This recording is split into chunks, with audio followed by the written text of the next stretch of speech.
How can we support autistic people who struggle with mental health conditions? Here's some helpful tips. Remember that each autistic person's co-occurring mental health conditions are different and affect them in different ways. If a person is comfortable talking about it, then take the time to get to know more about what their mental health situation is. Number 2 is don't assume that you know why a person's acting or reacting in a certain way. This tends to lead to a lot of misunderstandings that can be avoided by simply asking the person what's bothering them. If a person needs space and can't talk about it at that point, then bring it up later at a better time when they're ready. A lot of the time, a person who's struggling with their mental health might come across as being upset or angry at you when you're talking with them.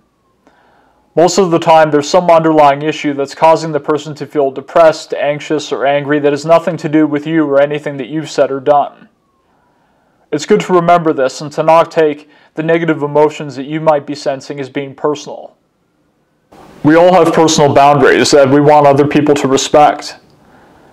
Sometimes, even though it's usually done with the best of intentions, somebody might cause someone who's struggling with their mental health issues to become more upset by trying too hard to get involved and help. If the person's saying or acting like they need space, it's important that that boundary be respected. Otherwise, continuing to engage with that person's mental state can get worse. It's best to ask people what you can do to support them instead of trying to tell them what they need, which comes across as being patronizing. If they say there's nothing that you can do to help, then it's important to back off and respect that. Some people with mental health conditions may only feel comfortable talking about their challenges with a mental health professional. It's important to not only respect this boundary, but to not take it as a personal rejection of help as a friend. Some subjects and experiences are too personal and too difficult for individuals to feel comfortable talking about outside of a doctor or therapist-patient relationship. Different people have different needs.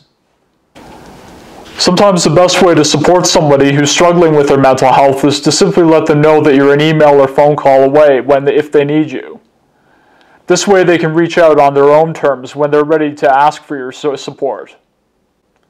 Listening is key. This means both the ability to listen to a person's mental health challenges, but also to listen to what they're saying they need from their support circle of friends and family. Sometimes a person may just need someone to talk with and to pour their feelings and their thoughts out to.